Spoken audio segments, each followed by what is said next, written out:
கிறிஸ்துவுக்கு அன்பான திருச்சபையின் சகோதர சகோதரர்கள் அவருக்கும் புனித வெள்ளி வாழ்த்துக்களை தெரிவித்துக் கொள்கிறேன். முடிந்தது. இன்னைக்கு எல்லாரும் ஒரு முடிச்சுட்டு தான் உலகம். இயேசு கிறிஸ்து பிதாவுக்காக என்ன செய்தார் அப்படின்னு நம்ம ஒரு 3 குறிப்பு பார்க்கலாம். தேவனுடைய பணியை அவர் செய்ய வரார். அது எப்படி முடிச்சாரு என்னென்ன ஒரு 3 குறிப்பு நம்ம பார்க்கலாம்.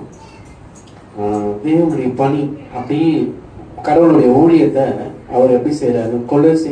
கொலேசியர் 3:23-24 வசனங்கள். கொலேசியர் 3ஆம் அதிகாரம் 23-24 வசனங்கள். நீங்கள் கர்த்தராகிய கிறிஸ்துவை சேவிக்கிறதினாலே சுதந்திரமாக்கிய பலனை கர்த்தராலே பெறுவீர்கள் என்று அறிந்து எதை செய்தாலும் அதை மனுஷருக்கென்று செய்யாமல் கர்த்தருக்கென்றே மனப்பூர்வமாய் செய்யுங்கள். ஹல்லேலூயா, ஹல்லேலூயா. மனுஷனுக்காக எதையும் செய்யாம தேவனுக்காக செய்ய வேண்டும் என்று வேதவசனம் கூறுகிறது. கடவுளும் தேவனுக்காக தான் அந்த பணியை செய்ய வர. கடவுளுடைய பணி என்னன்னா உண்மையும் உத்தமமா செய்யறாரு. அந்த ஊழியத்தை கடவுள் ஊழியத்தை உண்மையும் உத்தமமா செய்யறாரு. எது செஞ்சாலும் மனுஷனுக்காக சொன்னாங்க எது செய்யக்கூடாது அப்படின்னு இந்த வசனம் சொல்லுது.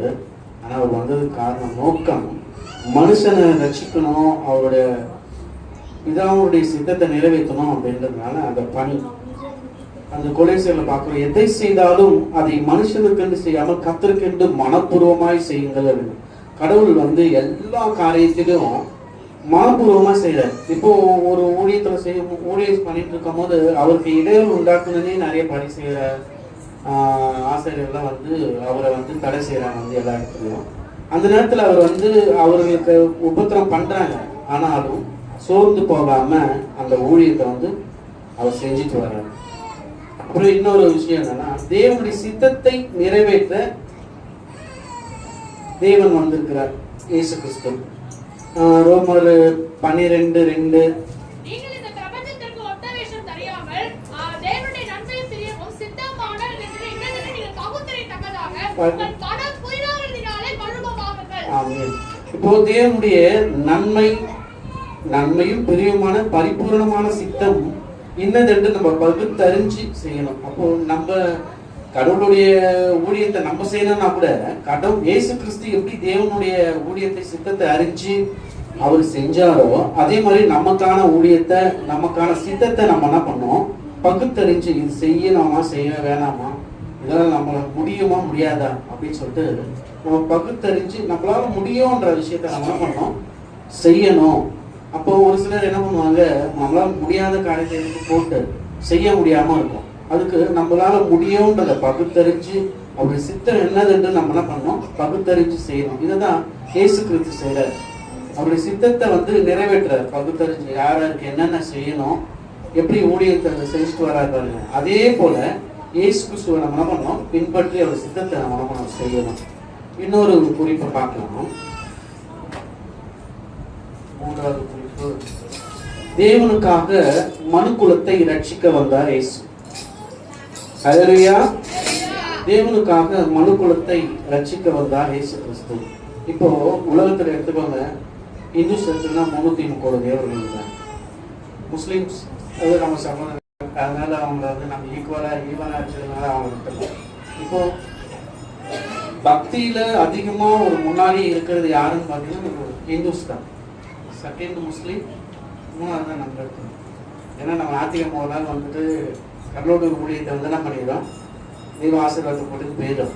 ஆனா நம்மளுடைய ரட்சிப்புக்காக ஒரு வசனம் சொல்லும் என்னன்னா, மனுஷனுடைய ரத்த சிந்துதல் இல்லாமல் ரத்த சிந்துதல் இல்லாமல் பாவம் பண்ணிக்கிறது இல்லை. அப்போ கடவுள் நமக்காக ரத்த சிந்த வந்திருக்கிறார். அப்போ மனுக்குலத்தின் ரட்சிப்புக்காக ரத்தம் சிந்தாமல் பாவ மன்னிப்பில்லை, நமக்கு ரட்சிப்பும் கிடையாது. அப்போ அவர் நமக்காக ஆட்டுக்குட்டியா என்ன பண்றாரு, அடிக்கப்படுறாரு. அவரால் வேறு ரட்சிப்பும் இல்லை. நாம் ரட்சிக்கப்படும்படி வானத்தின் கீழெங்கும் மனுஷருக்குள்ள அவருடைய நாமம் இல்லை, அவருடைய நாமம் இல்லாம வேற நாமம் எதுவுமே இல்லை. ஆனா எல்லாரும் சொல்றாங்க, எல்லாரும் உச்சரிப்பாங்க, எங்க கடவுள் தான் என்ன பண்ண ஃபர்ஸ்ட் நாங்க தான் உண்மையோ அதுக்காக என்ன பண்றாங்க, எந்த கடவுள் உண்மையிலே தெரியாம என்ன பண்றாங்க, குத்திக்கிறாங்க. நான் இந்த வருஷம் ஒரு விசித்திரமான ஒரு பக்தரை பார்த்தேன். எப்படின்னா ஒர்க் முடிச்சுட்டு வந்துட்டு இருக்கேன், இந்த லோக்கல் ஹாலிடேஸ் விடுவாங்க கொண்டோத்தூருக்கு. அந்த டைமும் எனக்கு ஒர்க்கு சீக்கிரமாக வந்துட்டேன். நான் வரும்போது எப்பவுமே விசித்திரமாக வாங்க வாயில குத்திப்பாங்க, இங்கே மாட்டிப்பாங்க. ஒருத்தர் விசித்திரமாக என்ன பண்ணுறாரு, தென்னை கொலை இருக்குல்ல, அந்த கொலையை கட்டி தரையில் உச்சி இழுத்துன்னு போகிறாரு, முதுகுல குத்தி.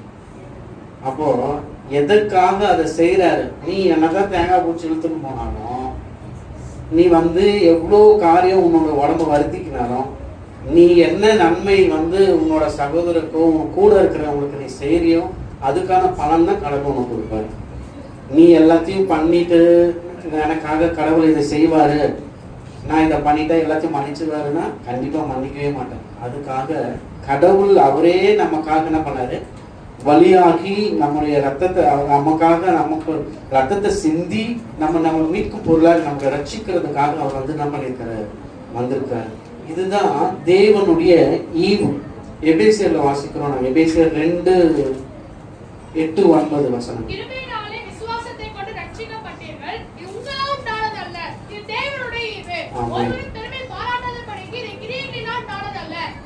இப்போ பாருங்களேன், நம்மளால பெருமை பாராட்டவே முடியாது, இது என்னாலதான் முடிஞ்சது அப்படின்ட்டு.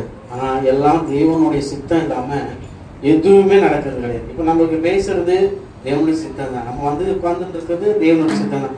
எது தேவ சித்தம் இல்லையோ அது தடைப்பட்டுரும். ஆனா எது தேவ சித்தமோ அது கண்டிப்பா நம்ம என்னதான் நம்ம நிறுத்தினாலும் கண்டிப்பா அது நடந்துதான் ஆகும். இப்போ பிதாவினுடைய எல்லாவற்றையும் செம்மையாய் செய்து முடித்த இயேசு கிறிஸ்து அது போல நம்ம என்ன பண்ணணும், நாமும் அவருடைய சித்தத்தை அறிஞ்சு அவருடைய பணியை, கடவுளுடைய பணியை நம்ம என்ன பண்ணணும். நம்ம மாதிரி எத்தனை பேர் நம்ம அறியாம இருக்கிறாங்க தேவன், நம்மளாம் அறிஞ்சு தேவனுக்கு ஏற்றுக்கணும். நம்ம உண்மையான தெய்வத்தை என்ன பண்ணிட்டு இருக்கோம், அறிஞ்சு ஆராதிக்கிறோம், சந்தோஷமா இருக்கும் நம்ம உண்மையான கடவுளை. அதே போல நாமும் நம்ம பற்றி நாம் தேவனுடைய பற்றி அறியாத ஜனங்களுக்கு அறிவிப்போம். அவருடைய சித்தத்தை என்னமோ தேவன் எப்படி நிறைவேற்றினாரோ அதே போல நாமும் நிறைவேற்றுவோம். தேவன் தம் ஆசீர்வாதமாக முடித்தால் அந்த எல்லா காரியத்தையும் அதே போல நாம் என்ன பண்ணோம், தேவனுக்கென்று எல்லா காரியத்தையும் தேவனுக்கென்றே முடிப்போம். முடிந்தது, இந்த வார்த்தை என்ன பண்ணுச்சு, முடிந்தது. வாய்ப்பளித்தமைக்கு நன்றி கூறி ஐயாவுக்கு சொல்லிட்டு